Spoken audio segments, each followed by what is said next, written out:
Good morning, everyone, and welcome to Perspectives.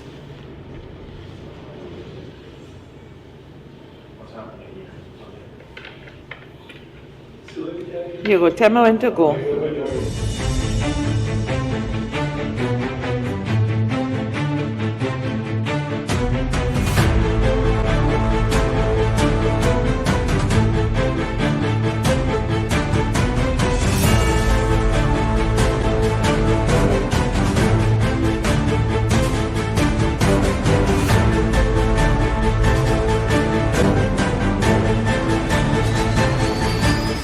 Good morning, everyone, and welcome to Perspectives. It is Tuesday, 24th May, 2022.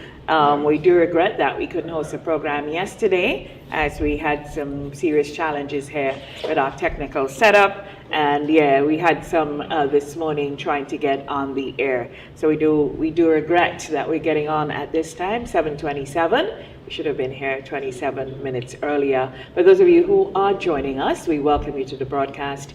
I am Brenda Baptiste, and this morning the lone panelist I have with me is none other but Senator Christopher Deawi.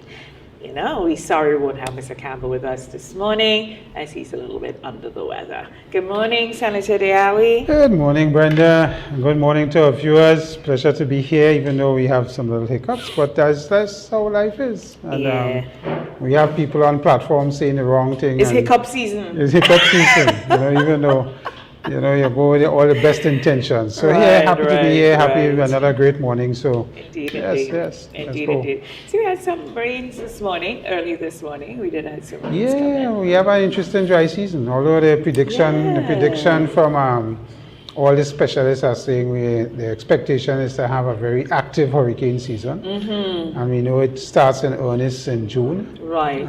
So we all have to be prepared and do the necessaries to get ourselves ready in the event of. Yeah. The latest stats say we're going to have 9 hurricanes, 3 to 4 are going to become more major than category ones. 3, major ones over category 3. Yeah. And so the season is expected to be pretty active, so we need to be cautious and take all the precautions that we need to take. Yeah. Absolutely. I mean, we still have a fair amount of the Sahara dust that's coming over. Mm-hmm. I mean, even as we head into the season, and while it may present some challenges for folks with respiratory issues, it's a good thing because it keeps away storms from forming in the strength that they should. So, at least that gives us a little hope. That saved us last year, I think. Yeah, and we have a lot of things formed, but they didn't mature. We have a lot of the seaweed issues too coming in with all the high winds and so on. We have had a significant amount of them coming in. Indeed. On shore, I think St. Andrews have been significantly impacted as well. Yes. With that the eastern side. sargassum weed. So it's one of those things that we just keep having the challenges, even as we get in silly season gets in high pitch fever. At the beginning, right, I used to be like, why we call it silly season, yada yada yada, and then I started to see, but as we move along, I am even more convicted that it is indeed silly. Yeah, and I mean the impact of social media on what happens on the platforms is also an interesting mode of communicating now, and people expressing their views, and sometimes it gets toxic to a high degree when you look at some of the comments on social media. But it just shows, Brenda, 4 or 5 years ago, it wasn't that prevalent. It wasn't that, people wasn't expressing their views as they do now, and it's getting a little, probably as I say, extreme in some of the things that you see and you see on social media.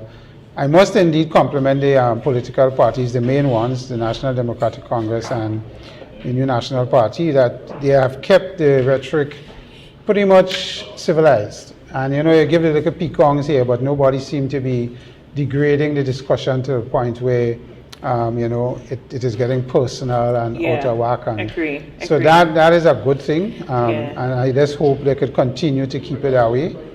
And hopefully, as we get closer to the day, I know things will heat up even more, but let's hope they could keep it that way. Yeah, I have to agree. From paying attention to both campaigns so far, especially when they have their massive events. I have not seen any degradation, if you will, or that sort of personal attacks. It's mostly picong. It's, you know, some of the things you'll hear them in a calypso tent. You know, I really have not heard anybody really going in for the jugular in that way, and I hope it stays that way. Conversely, their supporters are going for the jugular. And you mentioned social media. As you look on social media and you see interactions, one of my concerns with knowing some of the players involved in all the wrestling is that some relationships would not survive this because some people have gone too far. And They've that's stepped into a territory where they will not be able to repair their relationships because people have gotten highly personal, highly caustic.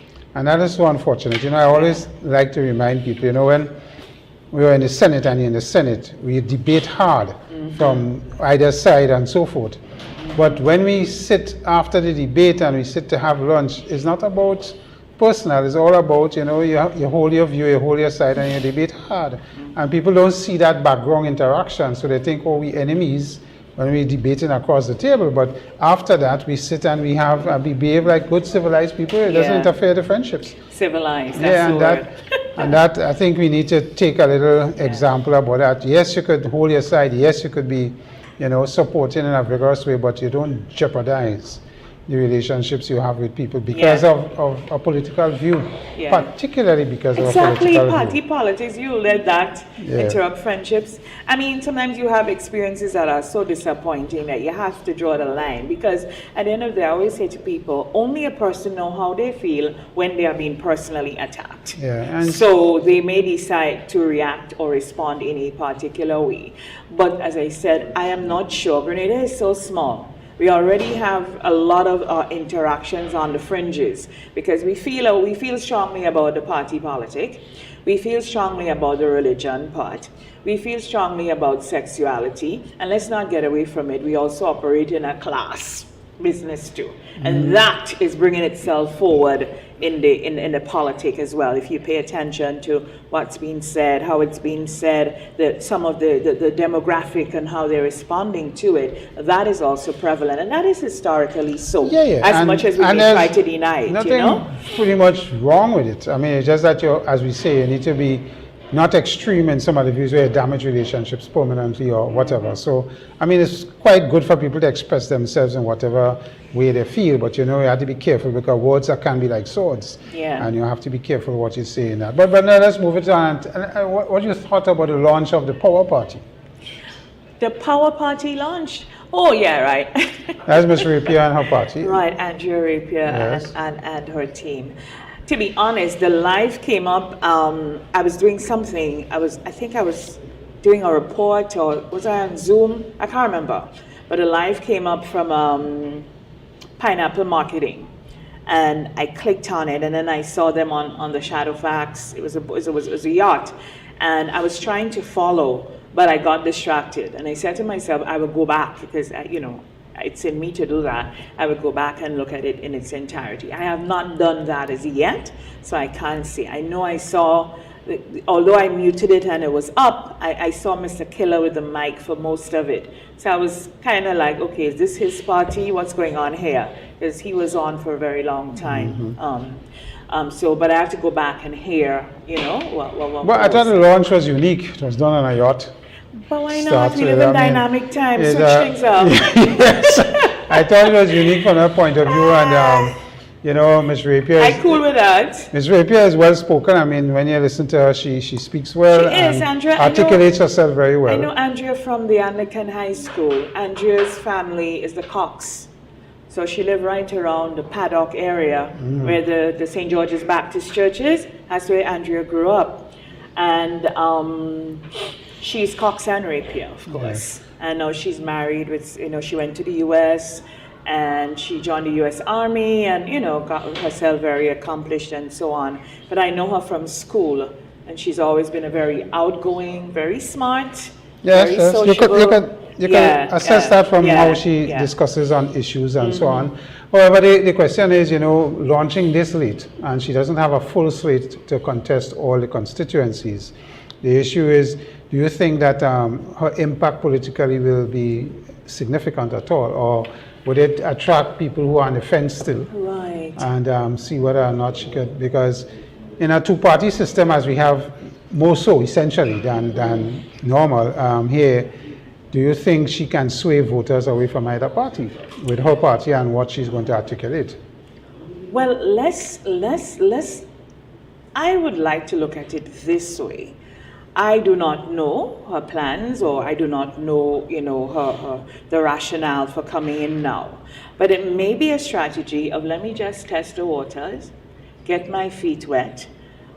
She probably, and her team, they probably analyzed that there is a space.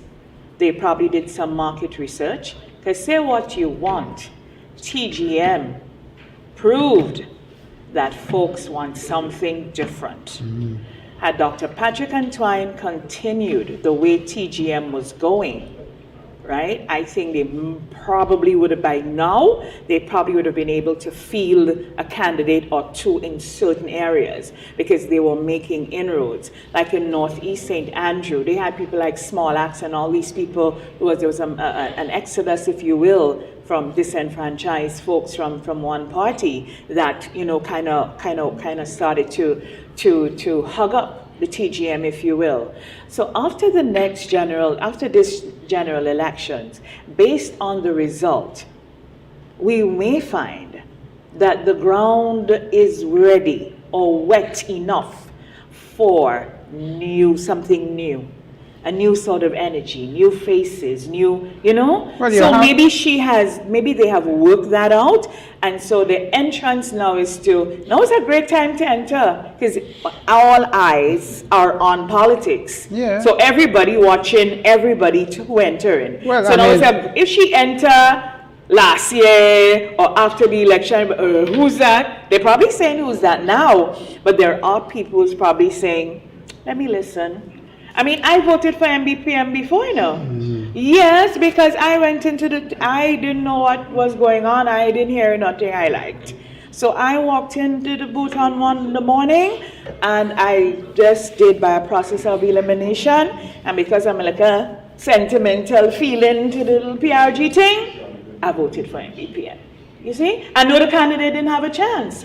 And you see, you get those. You wouldn't get a lot of those, but you get those because I think at the core, a lot of people want to exercise their franchise. Because you have these fringe parties like ours, and I call it fringe party, no insult intended, but you have also GULP with Mr. Pridham, and you're not hearing about the candidate, but you hear they have articulated they want to be in the race and to be considered as parties on the side. So you're hearing these things, and the issue, of course, not the issue, but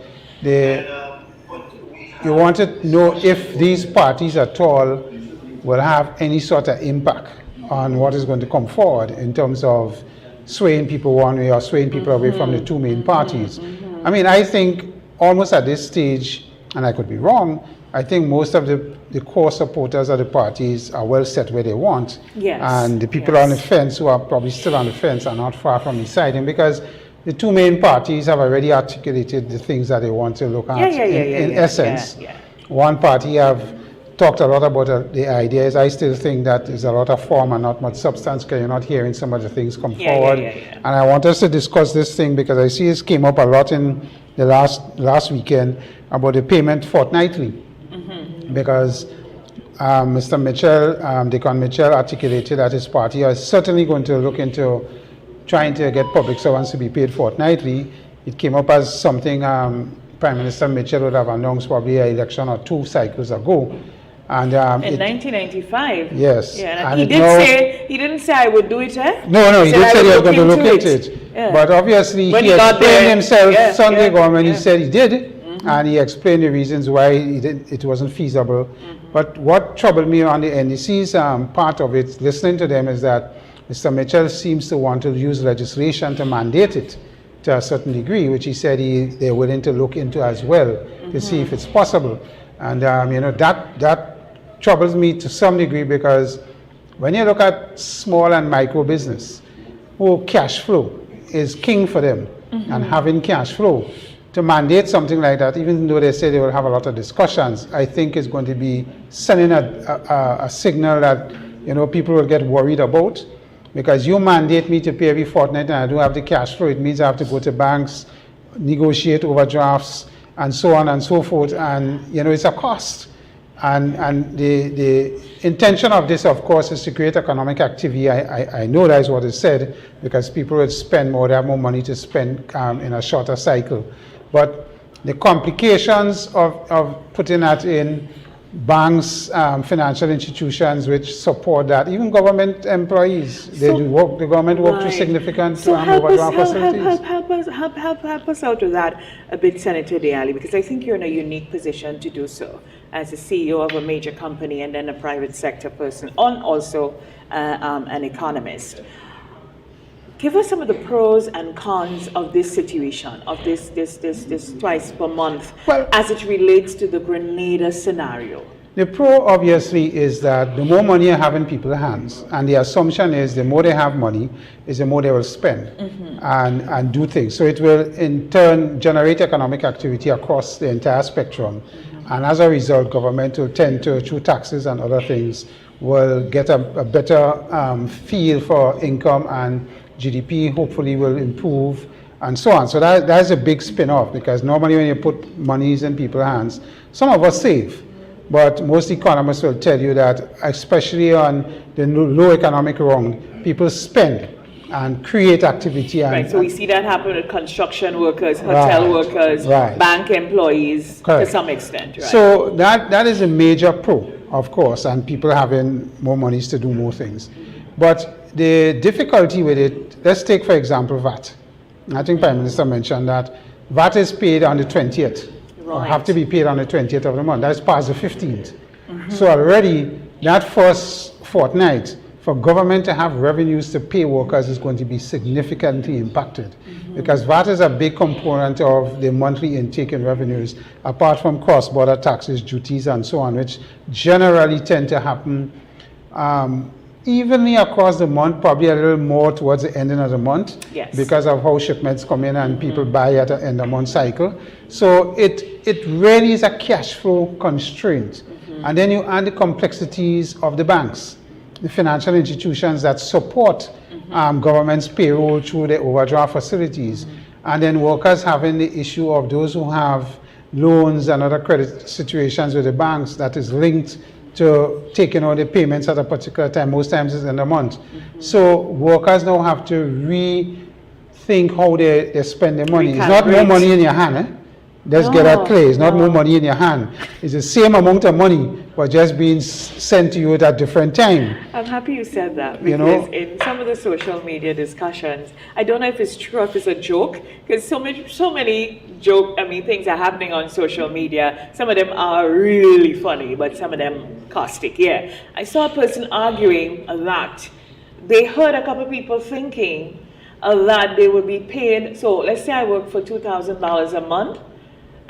They think a couple of people came away thinking that they would be paid $2,000 twice a month. Yeah. And they said, no. It's half. You get 1,000 on the 15th, and you get the next 1,000. And by the way, your NIS and everything else have to, come out in the second half, so including your loan payment. So if you I don't know if this was a joke. Because clearly the pitch was from your monthly salary. You'll be paid twice, and anybody should think that will be divided by 2. But you just have to be in communication. You have to understand that I understand you and we understand. Yes, we do that in my company. We pay fortnightly. But the issue here is, at a company, you have to be able to afford, and the cash flow have to be able to afford it. And if you cannot, you can't mandate it, in my view. And that's a difficult thing, because you can't tell a company, if your cash flow is X, you need to get it to Y through law. It doesn't happen that way. So it's a difficult conversation from that point of view, and it's a worrying conversation to hear that is what is articulated on one side as a policy thing. Right. So as a policy and wanting to do this, nothing is fundamentally wrong with the exploration of it. Correct. But if you are saying you're going to mandate it, therefore, once you're in government and you say things like mandate, legislation is used Yeah, to and, mandate.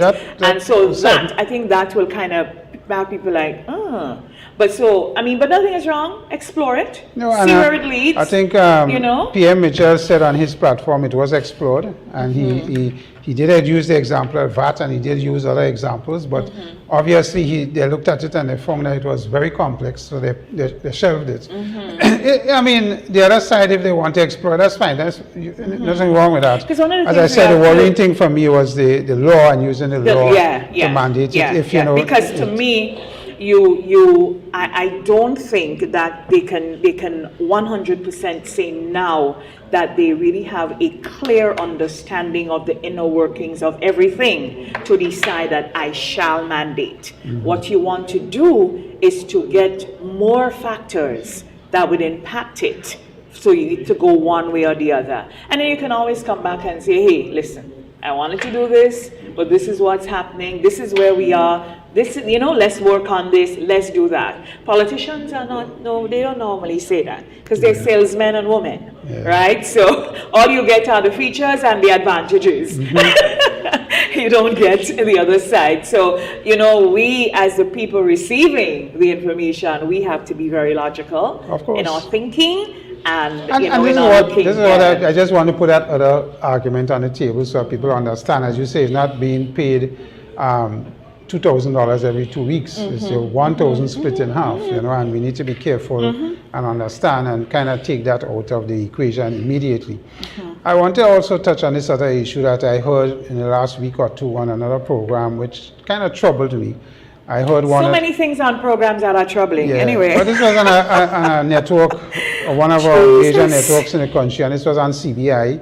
And this Bangladeshi guy that was caught, or is being alleged, is being investigated for bank fraud. Right, I saw that. Yeah, and he currently holds a Grenada passport through CBI and other passports from other countries. But the comment that one of the persons made on the program was that one of the hosts is that Grenada CBI program seemed to attract a lot of crooks. And I thought on air. And I thought that was so unfortunate, because here is your program being aired internationally, regionally, and you're giving the country this thing that CBI is not a program that is security, and the comments will even say that we boast about having a good security screening for potential applicants on the CBI, and look, this guy, The only thing that bothered me about that, apart from what went out there, is that nobody seemed to indicate that I can screen you now, Brenda. You meet all the security checks. I award you a passport under the CBI program. And then 2 months from now, 6 months from now, you engage in some illegal activity that I have no control over. And your screening can't bring that up. And we need to understand that programs like that will have that. The fallback CBI has is that if this thing is proven to be what it is, that he's been alleged and it is fraud, we can rescind the passport, and those avenues are open to us. So we need to be balanced in these views. And you see, that is what the host of the program should be aware of. And these things are not hard to find. CBI have an active website with a lot of information. Maybe it's too much reading. Maybe it's too much work. But when you make those generalized comments, you have to think wonder about what people's agendas and intentions are, other than showing up yourself as ignorant and not doing your work the right way. Because CBI brings in a lot of money to this country. It helps with a lot of social programs through the NTF fund. And as a program we need to encourage. It's been threatened now to internationally, but we have to push back and fight, because it's a big program for countries like us and Dominica and St. Kitts and all of us who have had the benefits of these programs working for us. So I mean, it's something that we need to be careful what we see. And, you see, if it was I would have addressed it from that point of view, that the Bangladeshi thing with him being arrested and the fraud and so, that is news. Let's not get away from that. Correct. That is something to be put in the public sphere. We need to be aware. After all, he's holding a Grenadian passport. What I would have done, though, is examine what is in play at CBI, right? That, how we respond to it, or, you know, what happens. Understand, demystify, if you will. And that's another thing. CBI needs a lot of demystifying. I even hear people on political platforms saying things about the CBI program that are not true. Yeah, well. That are not true. And it's not a secret, you know. You can, you just go, we seem to, we keep, I don't know, people say this all the time, and it's a statement that I hate, that if you want to hide something from a Grenadian, put it in a book. I don't like that. I don't like that. That says something bad about us. We need to take our time, read, and read again.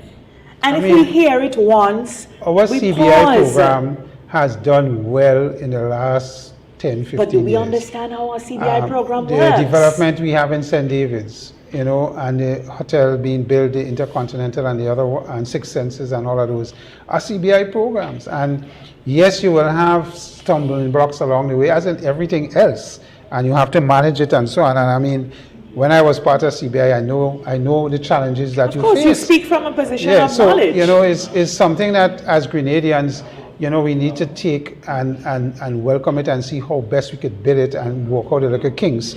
Because at the end of the day, it creates opportunities for employment. We talk about getting rid of unemployment.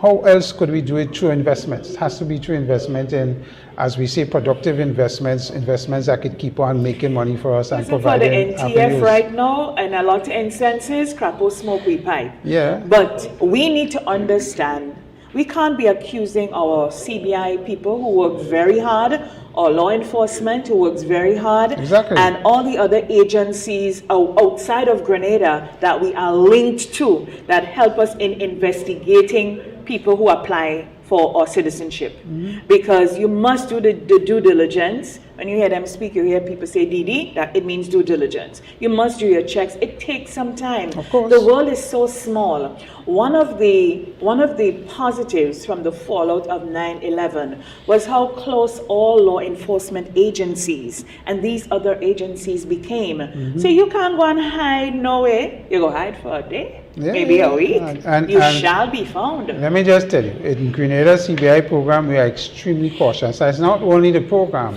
the financial institutions involved also have their own checks to check on the monies coming in, where they're coming, sourcing and all of that, and they have to follow the AMTL guidelines. So we have a lot of layers, but again, we don't take time. All we have pushed, and that's a negative that has taken form from years of not understanding the program, because we didn't do a good job as a country, and probably we need to do more to demystify the program. So all people know, and you know, a lot of politicians and they keep saying it, selling passports, selling passports, selling passports. No, that's just a small little part of it. It's just a little part of it. Yeah, yep. So. Yeah, moving right along. Mr. Campbell, we miss you. How was it in Mount Morris? Well, Mount Morris had a lunch last week. Yeah. Big thing in Mount Morris. The Prime Minister was, you know, I thought at times was emotional with his, you know, complimenting and thanking all the people who assisted him in his many years in that constituency, and he highlighted some folks. I think Ms. Dowden was one of them that he highlighted, you know, and took a lot of scholar and listened to her on many occasions. That right there. Getting emotional. You men are something else, eh? Yeah. And that ego. Here it is. It was still after it was finished that I figured it out. I was like, wow, that was brilliant. The fact that he went back to the place where he started. Because you remember, he said this is his last, this is his one for the road. And, you know, Mr. Campbell did share with us that when he ran, was it in 1976 or 1972? When he ran for the very first time, he lost. Yeah. But Mount Morris was the one polling division that he won, and he's never lost it. So I thought it was really sentimental, that it was really brilliant that he went back to the place where he started. So there's a lot of symbolism and grandeur and so in that. And then the event, it was well put on. All the speakers, there was a young lady there. Oh my God, she was just Dr. Forrester, you know, it was great. And then Mr. Harris and all these people, because Mount Morris is a really strong community, and all these people who work so hard there and so on. And then the Prime Minister came. Of course, his mother was there and everything. And he was, you know, he started very well. You know, he went back, he started to wax really sentimental. And he was getting, and I looked at him and I felt he was getting emotional. It was just at that point. He probably said to himself, no, I ain't gonna cry here. And he switched. So he got a part in his presentation where he was basically responding to attacks of, his stewardship. And he say, when we do what and what, where he today? And when he saw how the crowd responded and they picked it up for 6 minutes at a time. Cry for Toby. Where he did it. He just, but it was at the point where he started to get emotional. And he probably says, I not staying here and cry. Let me put on a bacchanal. That's a new coin, where he did it. That's on one side. And then the other side, is susu in your, susu, So he has nice picong. I think it's good fun. It's all fun. And I like the picong aspect of the campaigning so far, and I hope it never gets to the gutter politics that we used to hear sometimes in the past. Yeah, it's all fun. I compliment the leaders for keeping it above board. Because what they are picking up on is things that are said about each other on the campaign, and they just turn it into fodder, which is light. It's not, and it's good for the supporters. Because let me tell you something too, even if the Prime Minister made a little mischief in Montmartre, what the Prime Minister does very well, and I've noticed over the years, he reads the room. He reads the room. If the Prime Minister probably shows up at times with a prepared speech or with something he plans to, but once he comes in and he assesses who's there, that immediately changes. And as a speaker, as a presenter, you always have to be aware. And in Montmartre, it was going real. It was too elegant. And then the people just there. To him, they probably say, "Hey, my people, they look bored." let me. Then he whipped them into a frenzy. Because let me tell you, that is important to do. Yeah, well, Brenda, that is important to do in those situations, Part of politics and being on platforms and podiums and so on is theater. Yes. You have to be careful with the theater too. I never forgot, one time I had the benefit to meet Prime Minister from Trinidad, Indian Prime Minister. Pandey.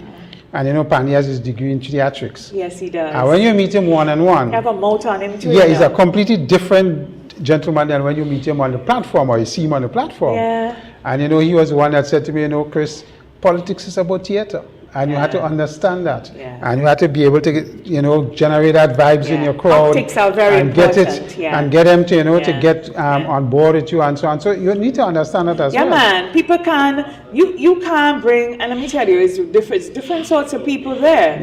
So you and I who looking on in this way, looking to see what he's saying about his legacy and so on, and then the other people who listening about his stewardship and policy and whatever, and then there's his base. All they want is action. So his job is to take care of everybody. That's the thing about these presentations and so on. Everybody have different styles. The Prime Minister is a very, lively and person. And somebody else, say Dickon Mitchell, Dickon is more laid back and more, but they, in their own way, they can do it. I want to touch on the issue of Grenada, a more positive issue, because I know we had a... what positive is happening at Grenada? The electricity bills went down? No, not yet.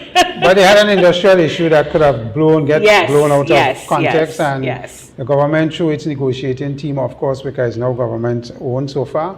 That's what we're forgetting. Even that is what we're forgetting.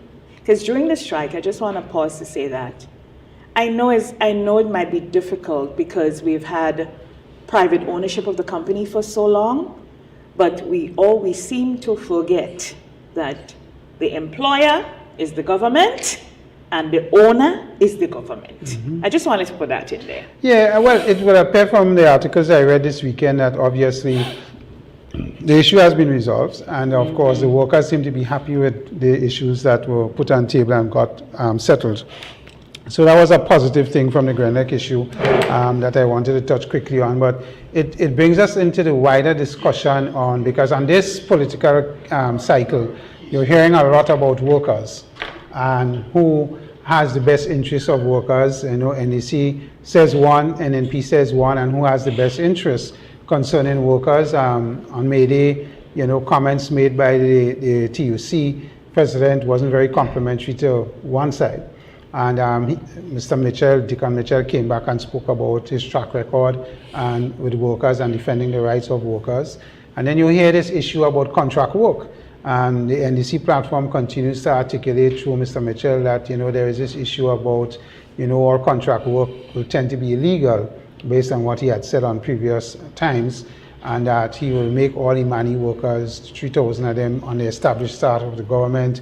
And this thing of having them on contract is not the right thing to do, and all the other issues surrounding people on contract. I just think that, you know, we need to bring some realism into the discussion.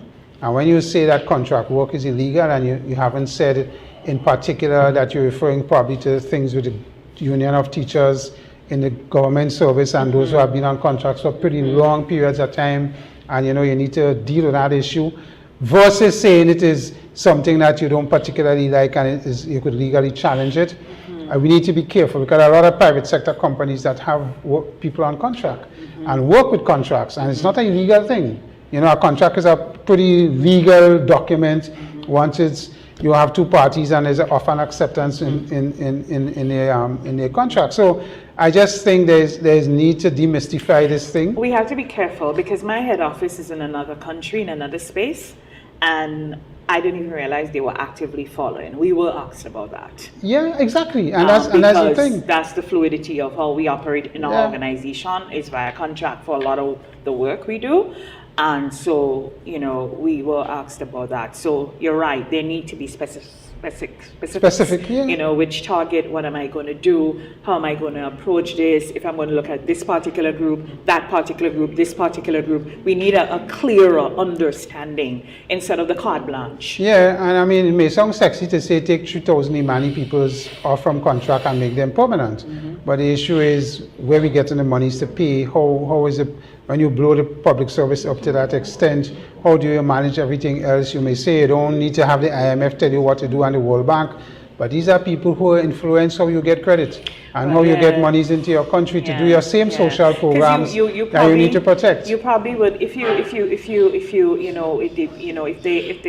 they were to win the next general elections, you would, when you get in there, you would find that your interactions with the IMF may be not what you like, but what you have to do. Exactly. It's one of those things that I think we just need to demystify a little and talk about it, because, you know, it's nice to say these things, but at the end of the day, how realistic is it to say these things?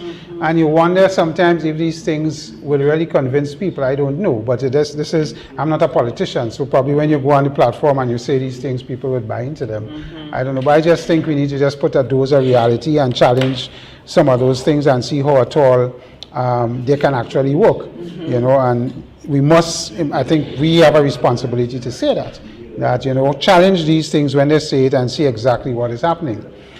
There's another thing I saw coming out this week on the papers that troubled me a little, and this was Ferdinand Phillip was highlighted from the Parliamentary Elections Office for a comment he said, Phillip, where he said that, you know, he believes that our system that we have now for voting and registration and all of that is probably well protected, and you know, there can't be fraud as we know in the past. And he was hammered in the press for that statement. Why? Because somebody feel away? No, well, you know, the press cited examples of things in the past where they have probably had infringement, people voting in one constituency and going to another one, and so forth and so on. So they were not convinced by the statement? He was not convinced by the statement, but I think where I have had interaction with Mr. Phillip, where Mr. Phillip is coming from is that the system have significantly changed over the years. And the digitizing of the system and the security backgrounds that you put to ensure that certain weaknesses that may have been in the past,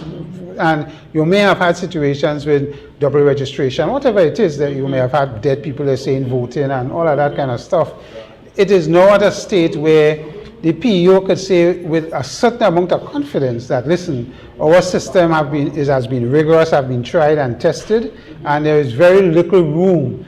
Nothing is impossible in the world with hacking, as we see in the world now, with election systems in the US and so on.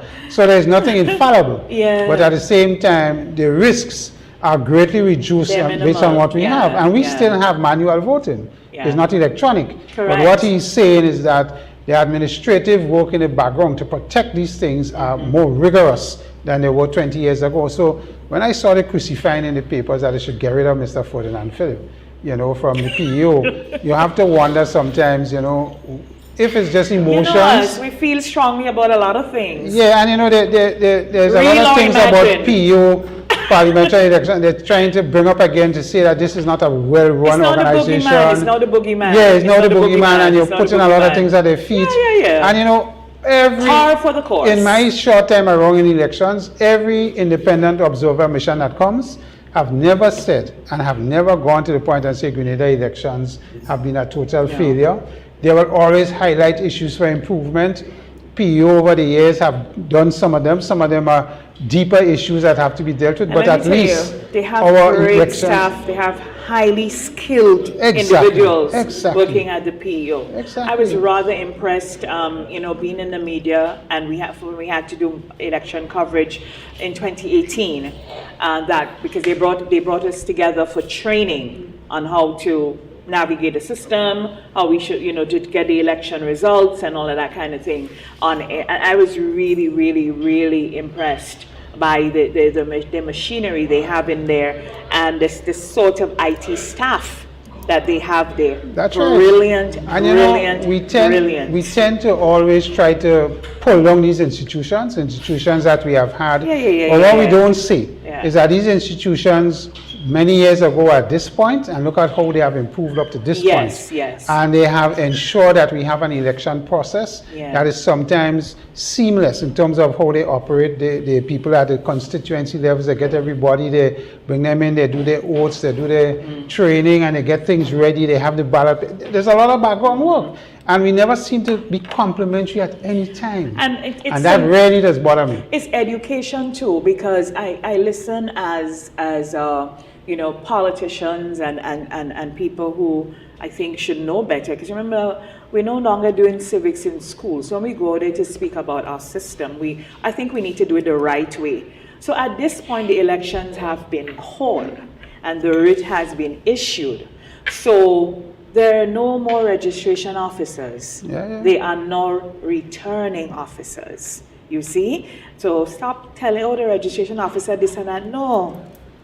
As of midnight, or well, I think some of them stay open till 3 o'clock in the morning to accommodate people. You know, so from the time the last person registered and the writ was returned by Her Excellency Dame Cecile La Grenade, these people ceased to be registration officers and they became returning officers. And so we need to, some of us need to acquaint ourselves with this is something that has been around for eons. Now, when the election calls, your registration process have to stop. And remember, you know, Brenda, when one cycle finishes and the next time period starts for the next 5 years, you have 4 to 5 years to register yourself. Because we have, Grenada is one of the places in the world that can boast of continuous registration. So for the last 5 years, we could have been registering, you know. Correct. So, I mean, we have to bear responsibility as individuals. You know what it is, though. And not put everything on somebody else. You know what it is. At the crux of it, we are real kind of last minute people. Of course. I watched a license and registration about 2 weeks ago. And people all down when the 15th approaches, everybody coming on the 14th or on the 15th. We last minute.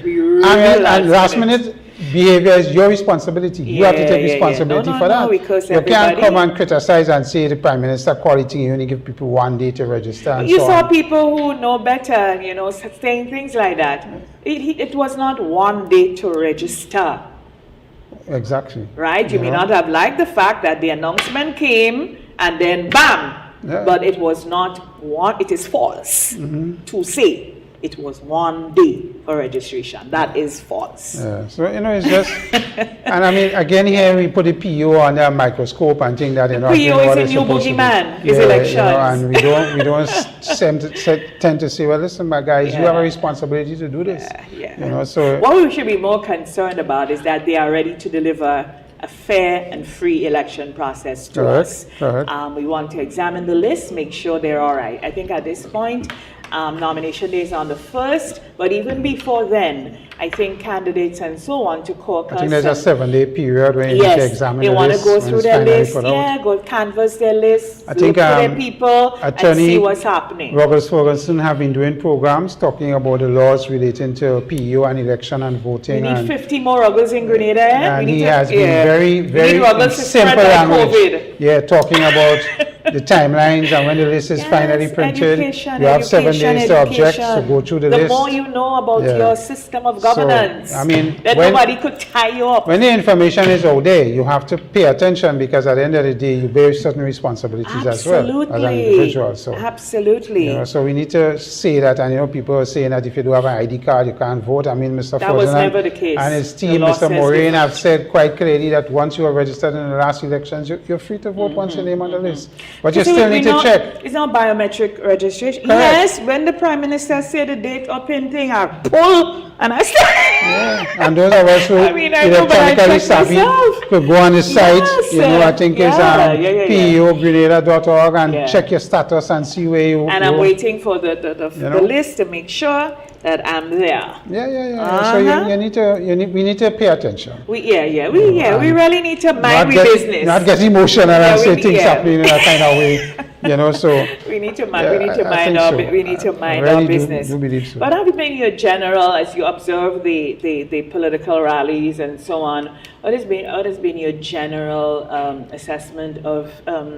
Let's look at things like organization and delivery and that kind of thing. I am pretty much pleased. I think both sides are doing an excellent job in how they present themselves and how they articulate their issues.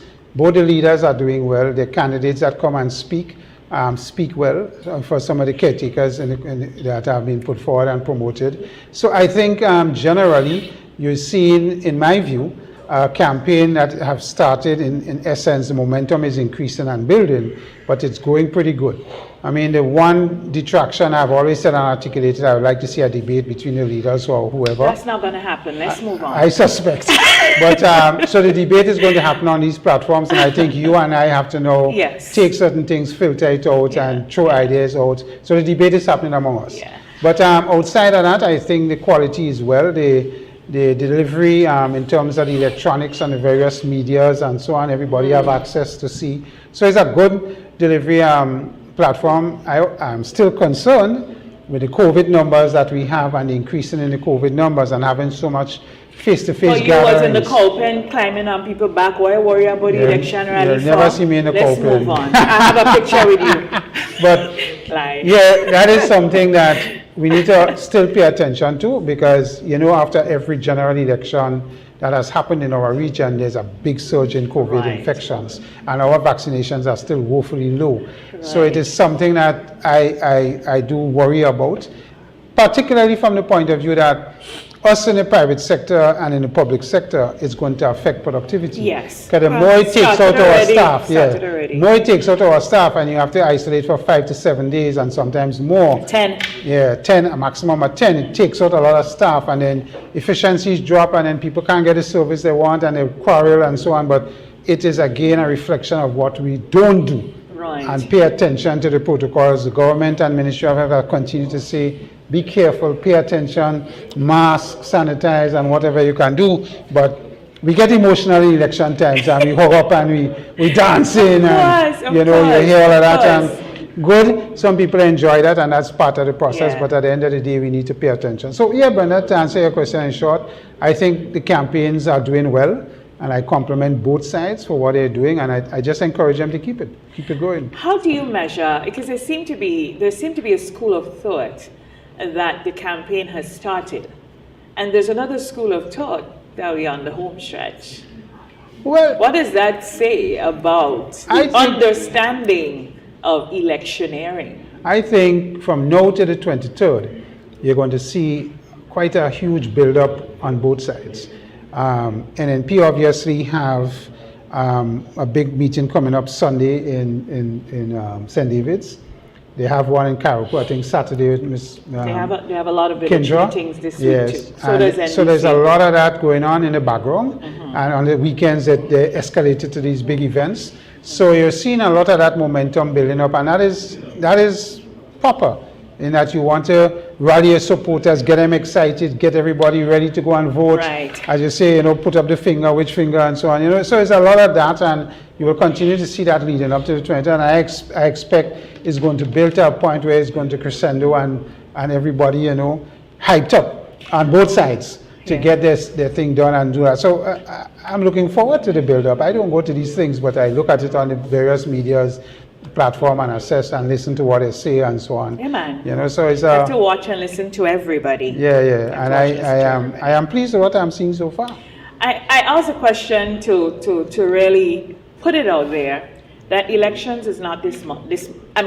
What the campaign is not this month. The campaigns has had different levels. Oh yeah, different phases. Yeah, and that's why I asked the question, how do you feel the school of thought that we already know? We just, we ready. And then, because before this, all the work that has to be done before we get to this point, was it done? Did you do it? How do you feel about it? Prime Minister is traditionally being a gentleman, and he's a statistician. So he's somebody who believes in figures and understands, how that will impact his elections and so forth. I am quite certain, and you hear a lot about the green machinery and what they do in the background. I am quite certain, and he did say on one of the platforms that he was encouraging all the constituency people to bring in their reports so they could analyze and see what is happening. I don't think he will call the trigger until he believes his party is in a position where he believes the necessary background work have been done, and they're in a position where they feel a certain level of confidence to call it no and get their people to register. So I think from that point of view, that party has a machinery and an understanding of what figures can do and see how that could influence what they do in the cycle coming up. Of course, elections are something that you never know what can happen on the day, because it's a personal choice when you go in a booth what you do. And they could have swings depending on what's happening. Yeah, well, any major events, it could be won or lost in a day. Eh? That's right. So, there's no guarantee. Yeah. But you do the background work and you could hope. And when you listen to pollsters like Mr. Wickham, based on his most recent... why are we beating him up so? Morning, Peter. He says, and Peter has a track record of getting these things right. Of course. 9 out of 10 times. Yep. And and again, it's because he does a lot of the background work, understand what the figures are saying, and he says it as it is. I think when you listen to Peter on various different platforms, talk about elections in different countries. So when you put all of that together, you believe that the NNP side have done their work and understand where they are. I don't know if the NDC side have done that or in the process of doing that, and how that will impact their people coming out to vote and do what they have to do. So, it is one of those things, and of course the incumbent have history and, stability with their system and so on. NDC have been one that has not had that kind of, consistency with their system and the background work, and there may be a weakness that they have. Electioneering is a science. It is. Yeah, it is a science. It is a science. From that point of view, I think probably you may want to give the nod that NNP probably is a little more prepared, and you see with the background work that is, and what is happening. But when you drive around, I drove around on Sunday, you've seen a lot of posters up from both sides. A lot of banners and signs. A lot of that is going up now. So they're visible, highly visible, and you're seeing them talk about their candidates and caretakers, and that's a good thing from both sides. And once and I'm we keep happy it that civil, they came out of the town hall, because you can do the town halls.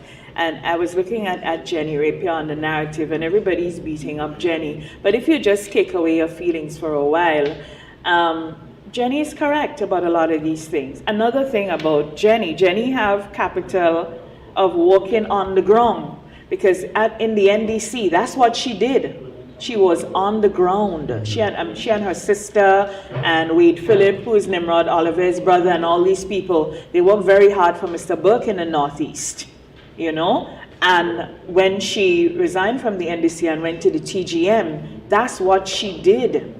So she not, I guess, you know, people could probably figure because she's no longer with the NDC or whatever, but that may be so, but she listened to what she's saying.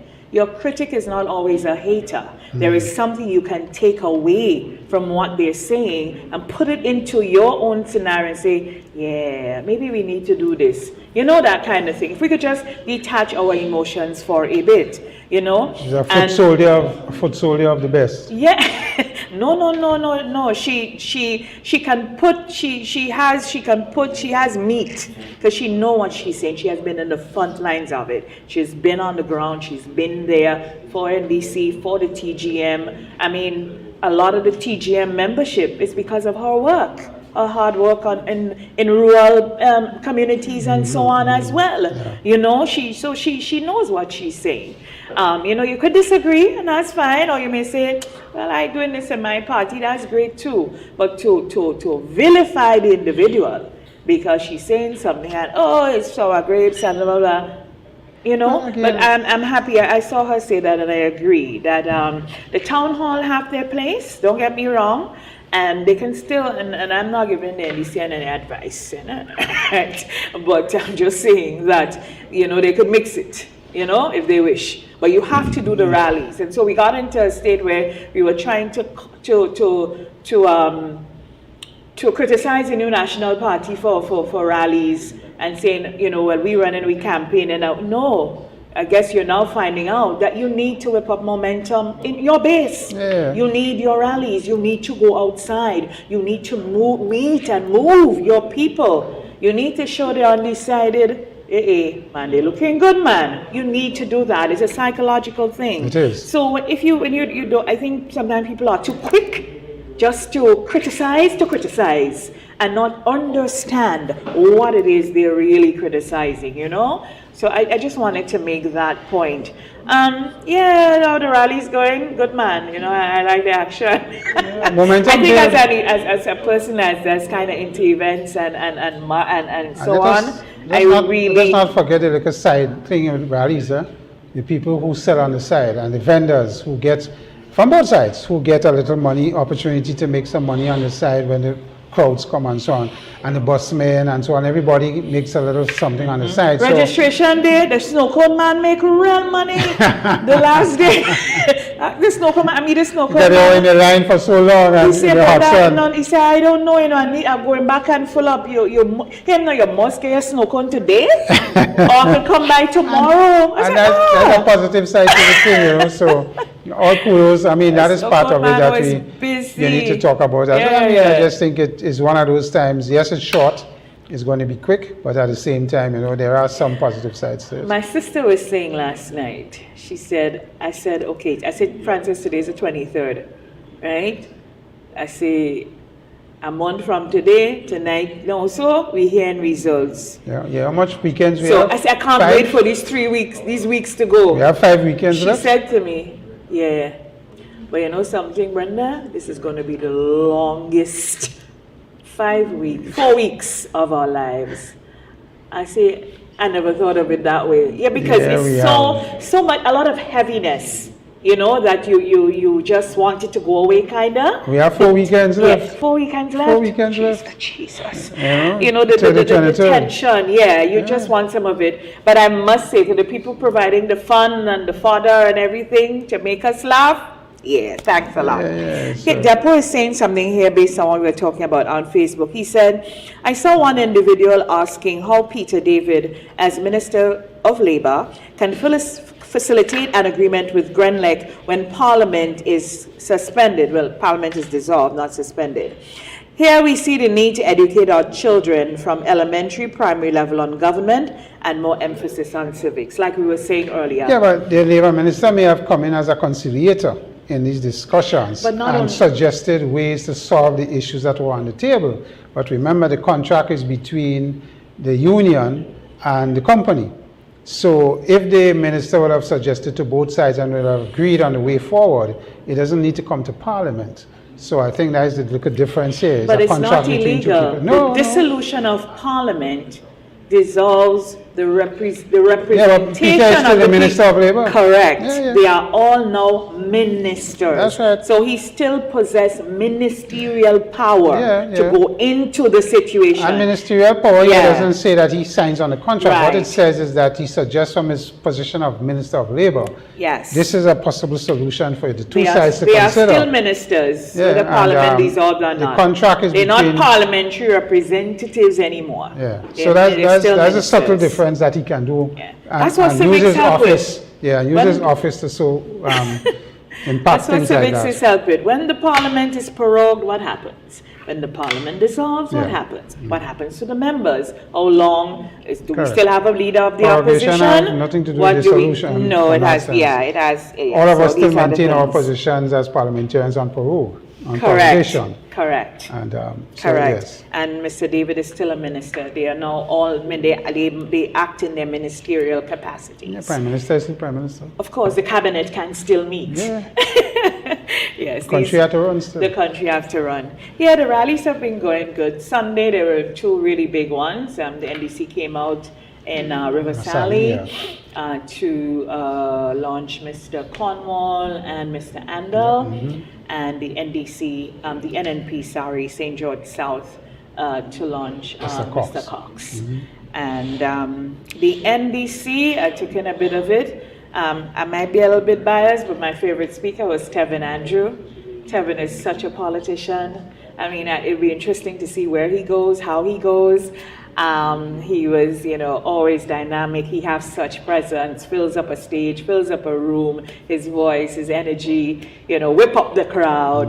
Tevin was really excellent. Morning, Tevin. And Jonathan Lacrette, he has a future in politics. Yeah, he has a future in politics.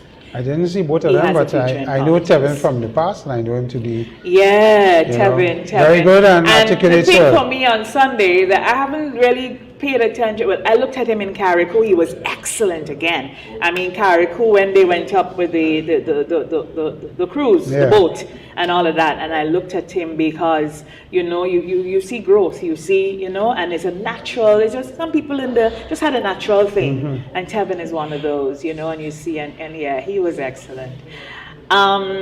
Yes, Mr. Lacrette does have a future in politics. Yeah, he shouldn't concentrate too much now on his opponent or what is likely to happen. Just focus on, I guess probably the long give himself some national appeal and moving forward. And that's the thing about, you have to admire these young people that are taking the plunge. I fixed up one yesterday. And to see how, because getting into politics in our context and our society is something that impacts you personally and your family. Absolutely. So it's big sacrifices, and it's a lot of hard work. Major. If you do get there or not. So it's and one we're of not those an things, easy crew. That's right. So we're it's one not of those an things easy you have crew. to admire. The bravery and the tenacity of the people who put themselves up, because they're putting a lot at stake. How you want to laugh and ask, who is Queen's Britain? Yeah. Who you? You in the background hiding. I think I don't want to be victimized. Lies. Be brave. Everybody, Step forth. and you have to give them kudos for that. Leave Prince alone. Yeah, And, at least he stood up. You have to respect that. Yeah. At least he Without stood a doubt, up. and You have that's to something respect that you must I give didn't get to see, Mr. Deacon Mitchell kudos for. I didn't get to watch Tessa.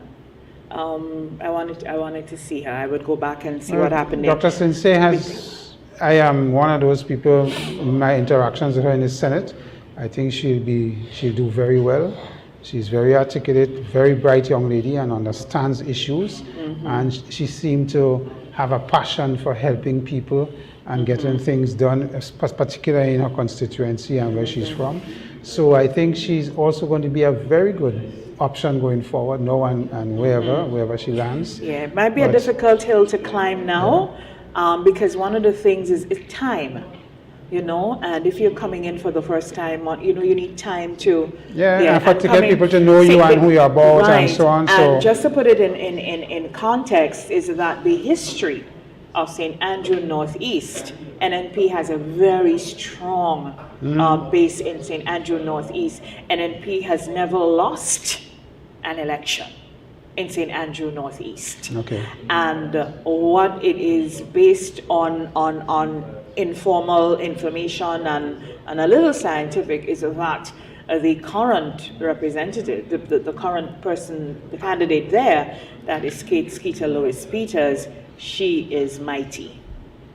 Yeah, I mean, two women. She's I think mighty. of excellent character. Two young women. Yeah, and you know, it's good to see that. And we'll continue in the political. Hopefully, they both. And will Grenada continue have the political a high landscape. degree of female entrance in politics, And which there is will a be good thing. I suspect. Which is a good thing. I suspect that when after the general elections, we are going to see more strong, attractive. When I say attractive, I mean the physical Character. Yeah, some of them are all pretty and thing too. Yeah, but I think we're going to see more women, more strong women enter the political fray. And that's a good I thing. think after the general elections, we're going to see that. That's a good thing. And we're probably going to see that in both parties. And I know Prime Minister encourages it, and apparently Deacon Mitchell is Well, he encouraging needs it as credit. well. The Prime Minister deserves credit for, Yeah. first of all, bringing in young people and giving women a lot of leverage because I know in the party. Internationally, our parliament is, I think, the last statistic was 40-something percent Yeah, one of the male, highest. female, and one of the highest. So Yeah. it's a good, positive thing. And when you saw, Prime Minister Mia Mottley made one of the magazine for one of the most influential Yes, persons, that was- 100. And she made a Time magazine Yeah, cover. that I made mean, me it really speaks, happy it speaks yesterday. so much about us in the It Caribbean. is so inspirational, though. Yeah. I mean, you might say, okay, she's from the Barbadian, but it's a Caribbean It woman. is, it is, It it is of is. all ilk. We It's all also proud. Grenadian We all lineage. proud as Caribbean people What to a see her make sweetheart. that list. I mean, it and- just shows you how far we can go. Yeah, and Prime you Minister know? Mottley, I mean, But you know, have to put in the work. yeah, You yeah. have to put in the work. And she it's has not been a so microwave impressive. process. You know, the last comment I see her make, she says it's not about climate change, no, it's about climate crisis. It is a Especially crisis. for us in these small She's island so big developing on- states. yeah. And you know, when you hear her articulate very openly and very bluntly about we meet, but we don't seem to be putting things in place to deal with this temperature rise, and these bigger countries just don't We care don't about take these it ones. seriously. Yeah, because it's not impacting them as us. And when you hear a leader come out and say that, you know, regionally and internationally, you have to admire that and challenging the system. Yeah. And She's you're really- fearless, she's brilliant, Yeah, she and, works hard. You know, I think everybody respects Yeah, Prime yeah. Minister Mottley, and you have to give her the kudos Yeah. as a Caribbean woman and as a Barbadian woman, and what she has been able to accomplish. And it just shows where our women can get to. And I think she provides, you know, that glass ceiling have been shattered so long, you know, politically and other Long women time. and so on. And, Long you know, we time. just have to give Long time. big up our ladies. Yeah, you and know. support each If that is other. the right You know, word, yeah. we too have to kind of tone down the posturing of we are all and we can do without our men and so on. We have to, you know, we need our men. We have to do it together. Of course. And then we had Mr. Cox in the South. That was massive. That was massive. And he also, his speech was well delivered as well. It was good. For a relatively young, new entrant into the field. Yes, he has been in the Senate and a minister, but as a political figure. And, you know, he articulated well and gave a good account of himself and what he plans to do and so on. So I thought that was well done as well. Yeah, it was nuanced. I felt that there was a mixture of this is who I am, these are my convictions, this is what I believe in, but I also believe in you, and this is what I want to do. I kind of like that. That was brilliant. Yeah, and you know, my interaction with Senator Cox when we were in the Senate and so on is a gentleman that lives up to his promises He's a or whatever. doer. He's a doer. Yeah, And you see where the Prime Minister has him in the ministry that is trying to get projects to happen, and he has been successful. Yeah. So when you look at that track record, if he continues in that way, you know, he has a bright future in the politics, I think. Yeah. And we saw 3 former MPs, well, Glenys Roberts, Alexandra Otway Noel, and Nicholas Steele there on the platform. That was brilliant. I'll be biased, that's been the best launch so far. Senator Cox and the team. I mean, all the launches have been really good, don't get me wrong, but Montrouge, I just like how it flowed. And, I miss Mr. Bola, you know, I love Mr. Bola. Yeah. But Auntie Sherma was there, and she did well. I like how they keep, they flow. It is obviously produced and it Yeah. just goes, like when the speaker, you just see Mr. Bola appear behind the speaker right shoulder. You're 3 minutes up. That's what I mean. Time to move on. Get moving. Yeah. And you have to manage that. I mean, you have a lot of people there. You have to get them back home. It's a Sunday, work next day. Not only you that, have to manage it. It is an event. Yeah. People are viewing. Yeah, you have brought people to the venue. You can call them supporters, but in an event sense, they are patrons. And so the experience that is happening is important. I don't want people and to so get bored, people, correct. So you and don't, they're standing up for that 2-3 hours. yes, these people, thousands of people just standing there, and you decide you're going to be professor. No, that is why you had to throw in the little pickup. You had to bring in short leg and whoever else. Randall did a good job by an NDC too. Randall had to call you your mouth. Yeah, but yes, you have to bring in the high energy and people to keep the thing, and so it is really exciting, and I just trust that we keep it that way. Let us all go out on the 23rd, perform our civic duty. Let's be respectful. And there is a young man on social media. I would like to give a lot of kudos this morning. On social media, he goes by the name of Royalty James. And he goes live, and he's a comedian. I mean, it's just a gift. He ain't even trying, because every other thing out of his mouth is a joke. And then if you decide you want to insult him or whatever, he just pick up on the last word you say, and he turn it into a joke. And it is just brilliant. People go to school to learn that. He didn't go to any school. He's blessed with that. What he does, I believe, through his lives is really, he makes us laugh, because the tension is so high. He is obviously, based on his utterances on the lives, he's obviously an NNP supporter. He's from St. Mark, so he big up Dr. Modest all the time. And then he have a lot of NDC friends. So they come under the live and, they're giving, the pick on back and forth. But it is fun. Big up yourself, Prince. Good morning. And, for the laughter, because we need it. I think for the most part, some of us are getting too caustic with the whole thing. And we have to remember, we have to live, work, eat, worship, fall in love with, build the country together with one another after the 23rd. Of course. Yeah? It doesn't matter whether the NNP is retained or whether the NDC emerges. They shall be our government, our prime minister, our whoever. All right? Let's remember that. And whether we like it or not, we're not going to do anything to disturb the peace and quality of our lives in Grenada. No, you shan't be allowed. Nope. Yes, and so let's get it together. The last plug I want to make is be careful on the road. I saw an accident with about 4 or 5 vehicles involved. Sunday, yeah. We just need to be careful, and I know we get excited. In a hurry. So please, ladies and gentlemen of this beautiful country, be careful on the road. You see that as Dr. Keith, man? Beautiful country.